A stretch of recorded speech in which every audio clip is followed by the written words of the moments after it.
Hey, it's Mike with Become the Knight, and welcome to this episode of Mike. The Music Snob.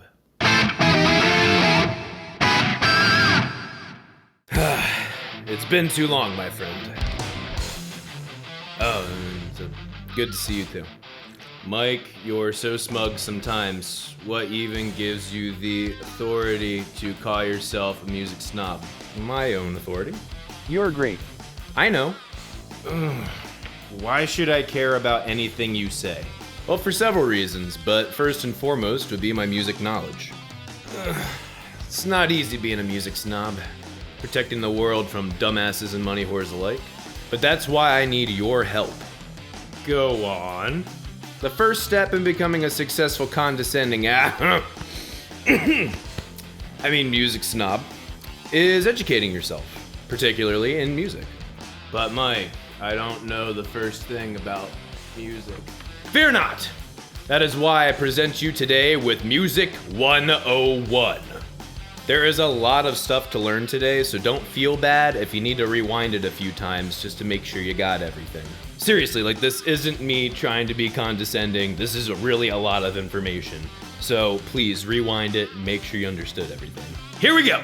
The first thing we need to know is what is music as a whole. Music, in its most basic observation, is sound. Well, what is sound? Sound is the observation of vibrations through matter. Typically, people observe these vibrations through their ears, and the best medium for observing these vibrations is the air. I love the smell of fresh sound in the morning. These vibrations come packaged as waves. A wave looks like this. The two most important parts of a wave we observe are amplitude, the distance between the highest point and lowest point, and frequency, how many times a complete wave is formed over a given period of time. This wave here is probably the purest wave. It's called the sine wave. A sine wave sounds like this. Increasing the amplitude of a given wave makes it louder. Decreasing the amplitude makes it softer. If we increase the frequency, the tone becomes higher. If we decrease the frequency, the tone becomes lower. These scientific principles are the basis of how we manipulate sound to create music. The music I listen to doesn't sound like that. Yes, it does! You just don't know it! A typical wave doesn't look like this. It looks like this. The typical waves that we encounter in the real world are comprised of many waves all built into one big wave that we observe at once, all oscillating at different frequencies. All of these little waves that come together to make the big wave are called overtones. The loudness or softness of each of these overtones is what gives each sound a distinct quality or flavor. This is known as timbre. Not timbre, not timber, we're not cutting f***ing wood. Timbre. This is a trumpet. This is a flute.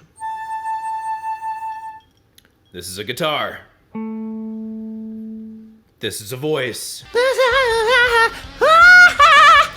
The lowest oscillation frequency in this composite wave is what is known as the fundamental frequency. It's the frequency that typically sticks out the most and establishes the tone.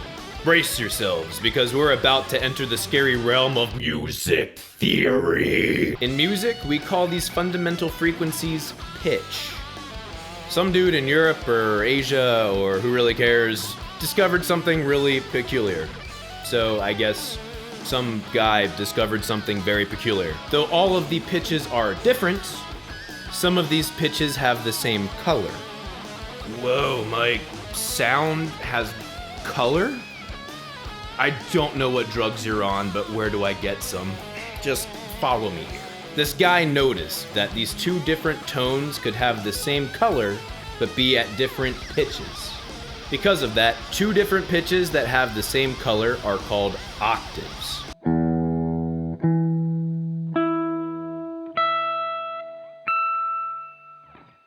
So here's 2 octaves. What do we do with all the color in between? Some other guy noticed... Alright. We don't know when they discovered octaves. We don't know when they discovered pitches. We don't know. It happened well before recorded history. Just follow me. Some other guy noticed that you could segment out 6 pitches in between these octaves, and it would sound pretty dang cool. Just like my explanation is starting to get complicated, things started to get complicated at this point in music. There wasn't an established way for 2 people to get together on 2 different instruments and make music in harmony. That's where we came up with notes. Each one of these pitches that was segmented out in between octaves was given a letter. That letter denoted what color it was. So any pitch with the same color was the same letter, or the same note. Here's an example.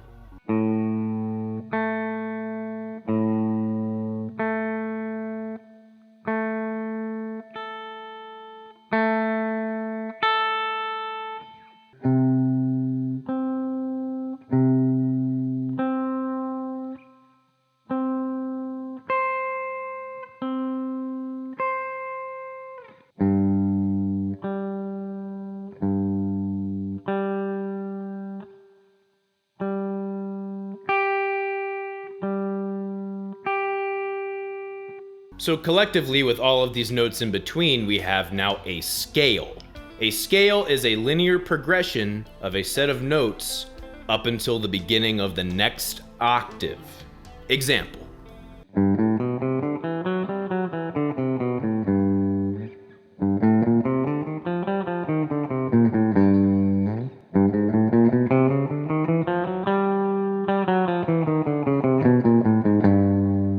We have our traditional scales that we hear in everyday Western music, but a scale can be any set of notes, any number, as long as it goes from one octave to the other. These scales create a pattern of notes that can be followed up or down any number of octaves from the octave of origin. Okay, so we can play notes individually. What if we play more than one note at once? This is called a chord. Obviously, not all chords sound the same. Not only do notes have a different color, but so do chords. Here's another mouthful. The color of a chord that you hear is based upon the frequency space between each and every note of that chord. Any frequency space between notes is called an interval. Based upon a chord's pattern of intervals, we can give that chord a color and a name. The most basic ones are major,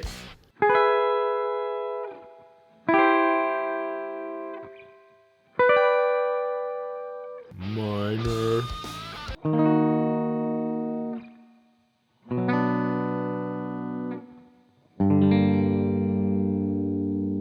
spaces between notes. Scales also have spaces between notes, and that means that scales also have their own color.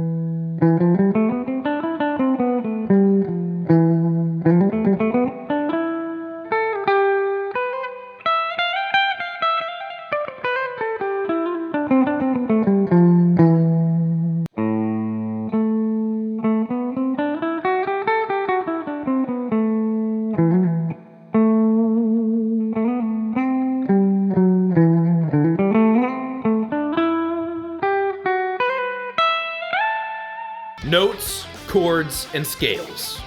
We now have our most basic tools for making musical harmony. Let's see what we got!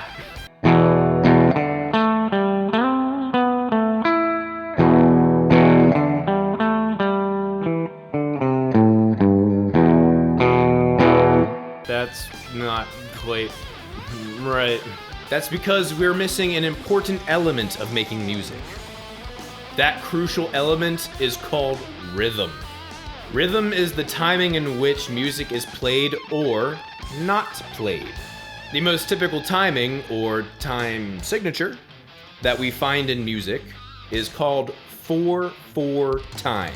With the rise of the internet and music snobs like myself employing it, I'm sure that most of you have heard of 4/4 time. And the question some of you are asking yourselves is, what the hell does that mean? On a time signature, the bottom number describes the basic note value of the beat. The top number denotes how many of these note values are in each block of time. This block of time is called a measure. Let's try it out.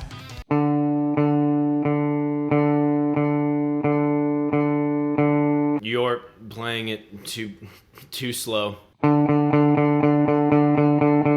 You're playing it too fast! If you're confused by my description of a time signature, don't worry, because we're missing one important piece to rhythm. That last piece is called tempo. Because 4/4 is so common in music, tempo generally tells you how many quarter notes there are in 1 minute. So to surmise, if my time signature is 4/4, or 4 quarter notes every measure, and my tempo is 120 beats per minute, or 120 quarter notes every 60 seconds, and I play 1 note on every beat, this is how it will sound. What's the difference between a quarter note and just like a regular note? Like a lot of things in music, calling something a quarter note is relative to time. Because the most common time signature is 4/4, and trust me, I'm really sick of saying that, it has become a kind of standard. A whole note is called a whole note because it lasts an entire measure of 4/4. That is, it has the value of 4 quarter notes. To clarify, a whole note has the value of 4 quarter notes no matter what the time signature is. They just decided to do that because apparently everyone likes 4/4 because it's so freaking great. So by proxy, a half note is worth 2 quarter notes. A quarter note is a quarter note. That's what it is. An eighth note is 2 eighth notes is worth 1 quarter note. 2 16th notes is worth an eighth note. And just let the subdivisions follow. So we're not stuck on 4/4 time. Here's an example of some other time signatures so you kind of like get what I'm talking about.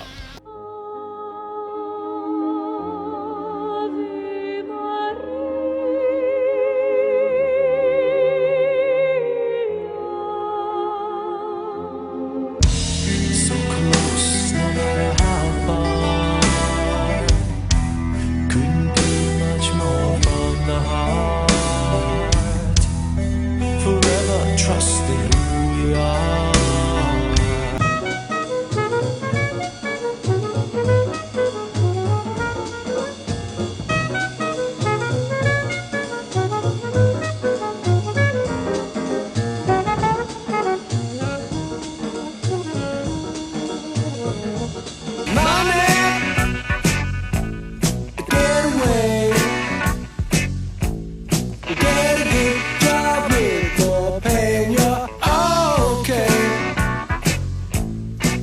Okay, so we still haven't touched on melody, harmony, syncopation, a bunch of other things, but you guys I hope you learned something today. That's what I'm trying to do. I'm trying to educate the world. Because I'm a music snob. Sounds better than calling myself the music asshole. So with this combination of tone colors and the placement of these tone colors over a given period of time, we have music. If you have any questions about music or music theory, let me know in the comments below. I will do my best to answer your question. Possibly another video in the future talking about music theory. We'll see. But hey, I mean, who knows? Maybe I'll, years from now, have 200 billion subscribers and somebody's like, hey, dude, why'd you never follow up to that music theory video?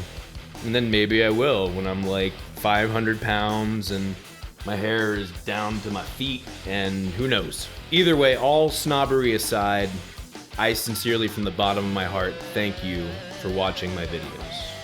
And as always, I will see you in the next video. Rock on!